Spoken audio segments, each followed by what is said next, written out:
Hey there, crafty friends, Lisa here, your DIY diva. And if you love crafting high-end looks on a budget, you are in the right place.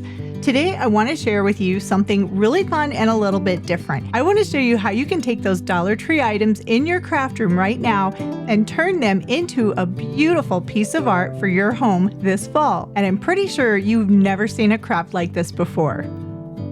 I've got a bunch of different things that I've had in my craft room for a very long time, and I thought it was time to put these things to good use and make something that I can use in my fall decor. I've got all of these different flowers and a bunch of these tiny pumpkins and of course even some jute twine. So what I'm going to do is start with this picture frame. Now I got this frame at Dollar Tree. It wasn't anything special, but I saw it and I really liked it. Now the only problem with this frame is that one of the sides has actually come apart. That's okay, I can fix that. So what I'm going to do is take out everything that's in the picture frame. I just want the picture frame itself. And it's almost a good thing that it's kind of falling apart because it makes it easier to take the glass out. Sometimes this glass from Dollar Tree can be very brittle, so if you're going to do this, be very careful when you're removing the glass. Now I'm also going to remove all of the little pieces from the back that hold the back of the frame in place. So all of these little pieces, I'm not going to be needing those, so I'm going to go ahead and remove them and then toss them out. Now to fix the broken frame itself, I'm going to use a little bit of this B7000, which is really close to E6000. And then I'm going to come back with my hot glue gun for that instant stick to repair the frame. Now I've had this Waverly chalk paint for so long and I haven't used it for a project, so I was thinking, I need to use this before it dries up. And this project is going to have a lot of orange in it, so I thought the darker green, this is kind of a moss green, I thought the darker color would look a little bit better for this project. So even though the paint is already pretty thick, I did use a pretty heavy coat of it because that's how I like to paint, and I just painted the entire picture frame with the chalk paint.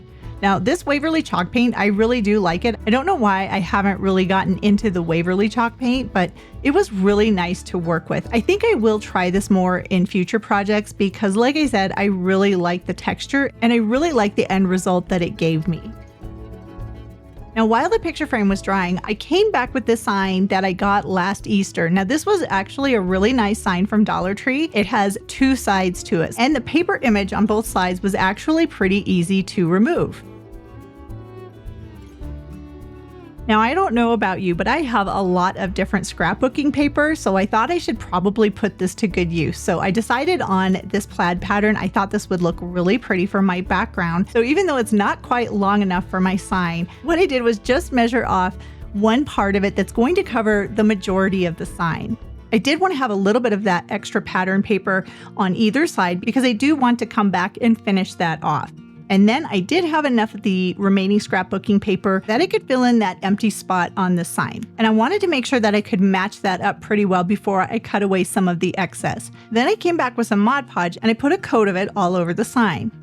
I used a 1-inch chip brush to paint on the Mod Podge. That seems to work really well for a big project like this.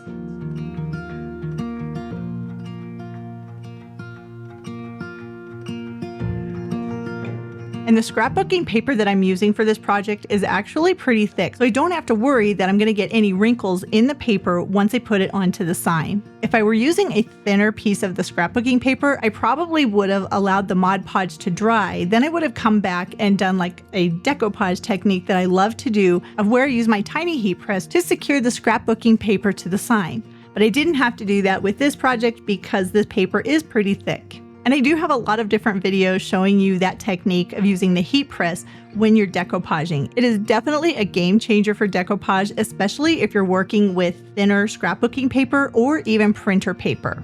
Now the nice thing about the Mod Podge in this paper, it didn't take very long for it to dry, so then all I had to do was come back and cut away most of the excess paper. Then I did let the Mod Podge completely dry. I gave it plenty of time. And then I came back with my mini hand sander and just sanded away all of the edges that are hanging over the side of the sign. I found that this is a lot easier way to remove the excess paper without having to get an exact precise line, say with your scissors, because this will give you an exact precise line. And it's a lot faster and easier than trying to cut away the paper. And you can find these micro sanders on Amazon. You can also find them at Home Depot. But when I went to Home Depot, they were $14.99. I believe on Amazon you can get them for around $8, and that even includes a lot of extra sandpaper. Now I've got a lot of these smaller pumpkins. How about you? Do you have lots of these smaller pumpkins and you're not quite sure what to do with them? Well, what I'm going to do is I'm going to cut these in half because I'm going to be using these on my sign. So basically the sign or the picture that I'm going to be making is very three-dimensional, and these pumpkins are going to be perfect for this project. So I very carefully cut each of the pumpkins in half using an X-Acto knife. If you're going to be doing this project, just be super careful when you're cutting the pumpkins. So now I've got lots of different pumpkins that I can use for my sign, so I'm just practicing and determining how I'm going to use the pumpkins on the sign.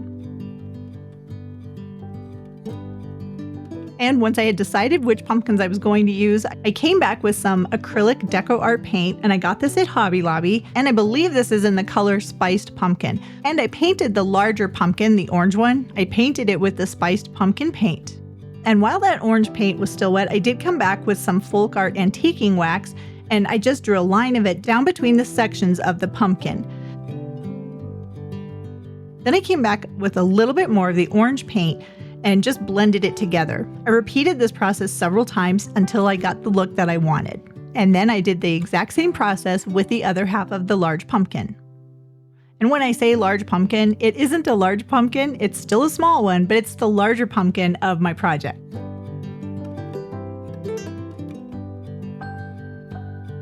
Then for the smaller pumpkin, I did use some Waverly orange chalk paint, and then I came back with some cream-colored folk art paint and basically repeated the process until I got the color combination that I wanted. Now by this time my picture frame was dry, so I still had a little bit of that folk art antiquing wax, so using a 1-inch chip brush, I added a little bit of that wax all the way around the frame. This is definitely going to give it an aged appearance. Now it didn't take very long for the wax to dry, so now it's time to actually assemble the picture, the back of the frame, which is the sign, and the frame itself. So I started with a little bit of B7000, and then I came back with my hot glue gun for that instant stick that we all love, and then I secured my sign to the picture frame. Now you can see that the sign actually has a couple of open spots, but don't worry, that's not going to show in the finished project. I did add a little bit more hot glue all the way around the edges to make sure that the sign is going to stay securely fastened to the picture frame. Now because I have those open areas, I want that to be on one end. So that is going to be on the left-hand side of my picture. And because I used that chalk paint on the frame itself, and this is pretty much a cheap frame from Dollar Tree, I want to make sure that my paint job is protected. So I came back with a little bit of Mod Podge and put a coat of it all over the frame. This will protect that green color of the frame when I store it away and it's not being used for my decor.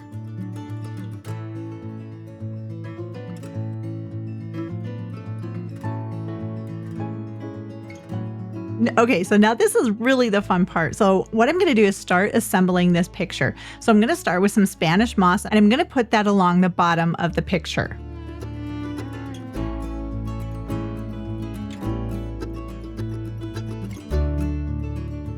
I'm going to continue adding Spanish moss about 3/4 of the way across the bottom.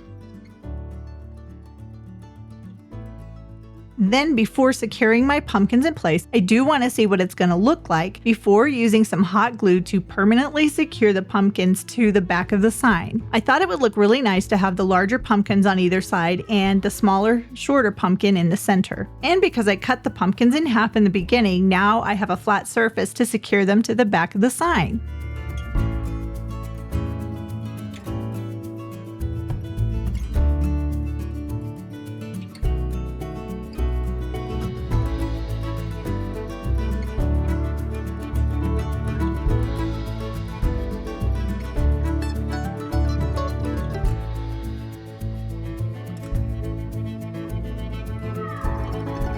And over my years of crafting, I have accumulated quite a collection of pumpkin stems. Some are real, some are ones that I've made, and some are even from other pumpkins. This is why I really like to keep my pumpkin stems, because I never know if I'm going to use them in an upcoming project. And sometimes I find it best just to use sticks for my stems. So that's what I'm going to use for these pumpkins. I'm just going to use some sticks that I've cut down so that they're a smaller stem.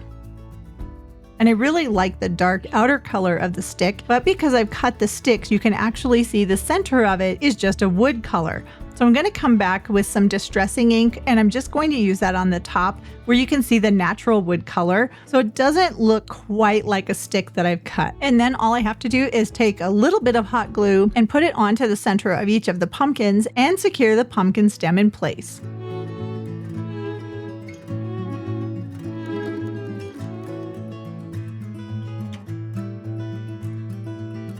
So now I'm just going to come back to my pumpkins and add in some little extra details.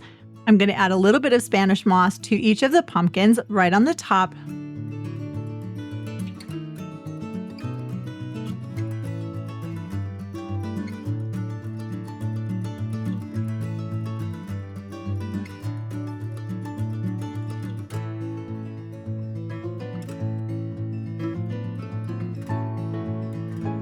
And then I'm going to come back with a lot of little extra floral pieces. I always seem to have a lot of extra florals, especially when it comes to fall and even Christmas, which is perfect for a project like this because not only am I going to be able to make something really pretty, but I'm also going to be using up some of the supplies that I've been collecting.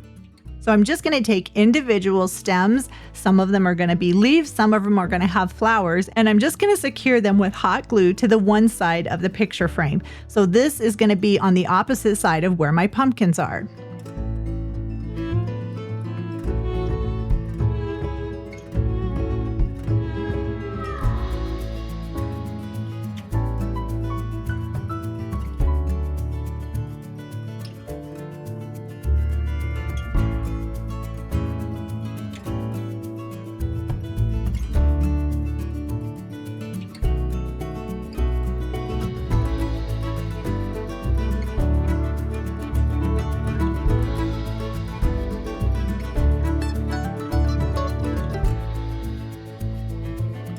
And I think you can see that by filling in the base down at the corner of the picture frame, those open areas aren't going to be showing. And I just continued to take extra pieces that I had from lots of different projects, and I just kept adding them. I thought it would be really pretty to add in some pine cones and some tiny acorns, along with some pip berries as well. When I'm crafting a project like this, I find that once you have the main part of the project completed, it's adding in the little extra details that really makes the project come together. So all of these little tiny individual pieces that I'm going to be hot gluing to the pumpkins and to my floral arrangement on the side, this is what's going to set this project apart. This is what is going to make this project look a little more high-end than, say, something you would find at Dollar Tree.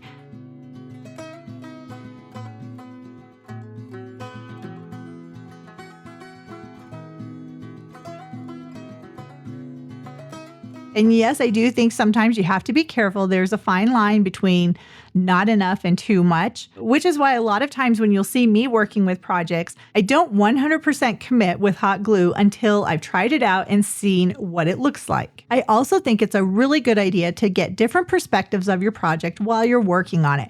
So sometimes I'll have my project flat, sometimes I'll lift it up so I can see it at different angles. And once he was happy with the flowers that are on the one side of my sign, and I really like adding bows. I thought a bow would look really nice at the base of my floral arrangement. So I did come back with some black plaid ribbon. And this stuff is so cute because it has like a little raised edge of black thread all the way around, just giving it a little bit of something extra. And I just made a simple bow and used a zip tie to secure it in the center.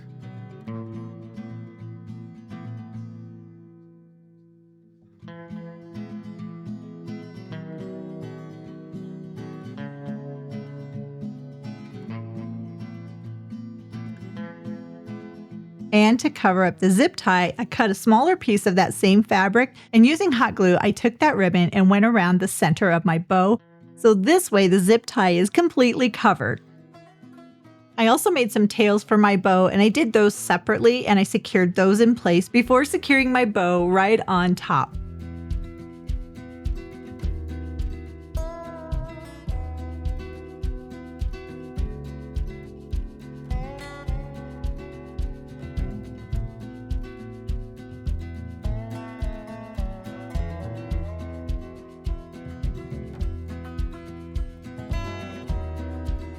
And I felt that the bow needed something a little bit extra to kind of tie everything together. So I took some bundled raffia and I just tucked that in behind the bow.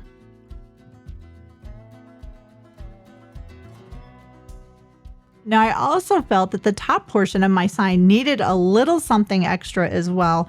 Really, again, just to tie everything together. So I came back with some craft sticks and I'm going to cut them so that they're all equal. And I'm going to make a sign to hang up above the pumpkins. This is an easy way to make a sign for any type of project that you're working on because craft sticks are so readily available, and scissors too, so you don't need power tools for this. So once I had the 3 craft sticks the size that I wanted them to be, I took 2 smaller pieces of craft stick and using my hot glue gun, I secured the smaller pieces of craft sticks on either end of the 3. And look at that, now I have a very wooden rustic sign to add to my completed sign. I did use my micro sander just to sand down the edges a bit, and then I came back with some distressing ink and rubbed that all over the front side of my sign.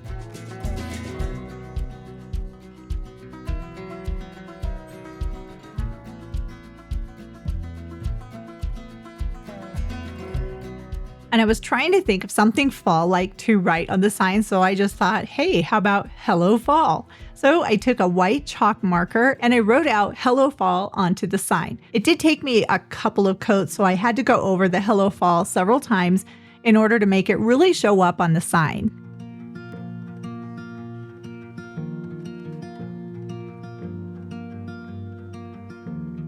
And when I figured out where I wanted that sign to go, I took a little bit of raffia, tied it into a knot in the center, and secured it in place with some hot glue. Then I came back with these little pieces, I think they're supposed to be wheat, and I added 1 piece of wheat to either side of the raffia. Then I took my craft stick sign and secured that right on top. And look at that, isn't that fun? Oh my goodness, this project was so much fun. And you know what was the best part? I didn't have to buy anything to make it. I used things that I already had in my craft room, and I'm pretty sure you have these things too. I just wanted to show you how you can come up with something very fun, very seasonal, and very pretty for your decorating this year. And for this sign, I did make a plate holder with my laser cutting tool. I thought that would be a really nice rustic touch to finish off this sign.